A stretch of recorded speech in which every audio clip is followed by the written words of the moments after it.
बड़े सौहार्दपूर्ण तरीके से जो है हिमाचल जो अराजपत्रित संघ है उनके दो फेडरेशन जो हैं दोनों के साथ जो है आदरणीय मुख्यमंत्री जी की मुलाकात हुई, उसमें मैं भी मौजूद था। और एक जो हमारे लेक्चरर एसोसिएशन है उसके साथ भी जो है बातचीत हुई है। उसमें जो भी उनकी उचित मांगे हैं उनको मानने का जो है आदरणीय मुख्यमंत्री जी ने आश्वासन दिया है, और वो आश्वस्त होकर पूरी तरह से उन्होंने सरकार को भरोसा दिलाया उस मीटिंग में, जिसकी रिकॉर्डिंग भी शायद आप तक पहुंच गई होगी, कि हम सरकार को पूरा सहयोग देने के लिए तैयार हैं। 6 महीने का समय मुख्यमंत्री जी ने मांगा है, हम पूरी तरह से सरकार के साथ खड़े हैं और हमें कोई जल्दबाजी डीए को लेकर नहीं है।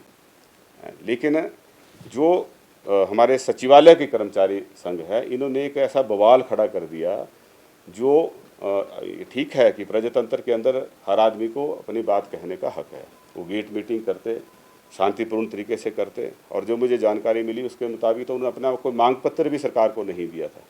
बिना मांग पत्र दिए अचानक उन्होंने जो है ये हल्ला बोल दिया, और उसमें जो है जिस भाषा का उपयोग किया गया वो सारी मर्यादाओं को तोड़कर किया। वो असभ्य की श्रेणी में आता है। एक फिल्थी और एब्यूजिव लैंग्वेज जो है उसको यूज़ करने का किसी को अधिकार नहीं है। अब मंत्रियों को ऊपर टीका टिप्पणी कर रहे हैं, मुख्यमंत्री के पे कर रहे हैं, चीफ सेक्रेटरी को कह रहे हैं कि ये नालायक हैं, मुझे कह रहे हैं कि ये मंत्री बनने के लायक नहीं थे। तो मैं तो मंत्री को ऐसे थोड़ी बनते हैं। मुझे तो घुमारवीं की जनता का धन्यवाद करना है जिन्होंने हमें लगातार जो है चुनाव जिताए हैं, और पार्टी हाईकमान का धन्यवाद करना है जिन्होंने हमें इसे काबिल समझा। लेकिन जो सचिवालय कर्मचारी महासंघ का अध्यक्ष है वो जो है उसका सर्टिफिकेट दे रहे हैं कि फलां व्यक्ति भी नालायक है, फलाना भी नालायक है, जैसे जो है वो सब कुछ वो जिम्मेवारी सर्टिफिकेट देने की उन्हीं के ऊपर आ गई है। उन्होंने जिस भाषा शैली का इस्तेमाल किया है वो किसी तरीके से जायज़ नहीं है, और उनको कंडक्ट रूल्स उन्होंने पढ़े होंगे, लेकिन क्योंकि कर्मचारी जो सचिवालय में ड्यूटी देते हैं उनसे तो हम उम्मीद करते हैं कि उनको कानून नियम की ज़्यादा जानकारी होगी, है ना, लेकिन वो नहीं उन्होंने उसका इस्तेमाल उसका दायरे में रह के बात नहीं अपनी की है।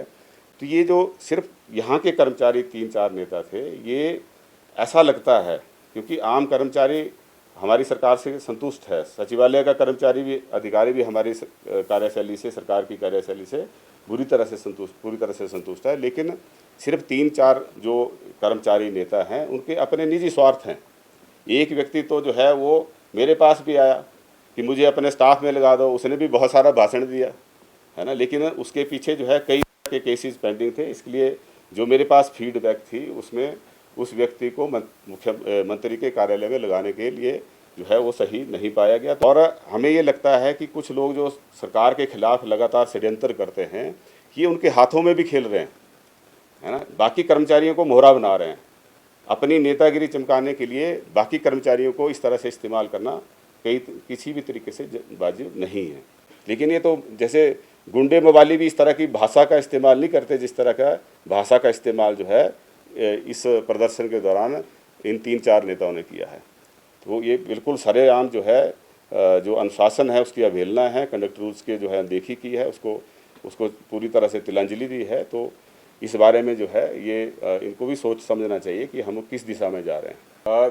देखिए, जहाँ तक डॉक्टर बिंदल जी की बात है, पहले तो मैं एक स्पष्ट करना चाहता हूँ कि जो वो कह रहे हैं, बिंदल साहब जिस तरह से मेरे बयान को तोड़ मरोड़ करके जो है वो पेश करने की कोशिश कर रहे हैं, मैंने ऐसा कहीं नहीं कहा कि आप सरकार के साथ खड़े नहीं होंगे तो आपकी जो है वो पेंशन और भत्ते जो हैं वो उसमें कटौती करी जाएगी, और दूसरा कि अगर कांग्रेस पार्टी के साथ नहीं खड़े हुए तब भी आपकी वेतन भत्तों में कटौती की जाएगी। मैंने ये कहा था कि अगर प्रदेश की वित्तीय हालत को सुधारने के लिए आपने कांग्रेस सरकार का साथ नहीं दिया तो वित्तीय हालत और बिगड़ेंगे और उसका खामियाजा आपको भी भुगतना पड़ेगा, उसका नुकसान आपको भी होगा।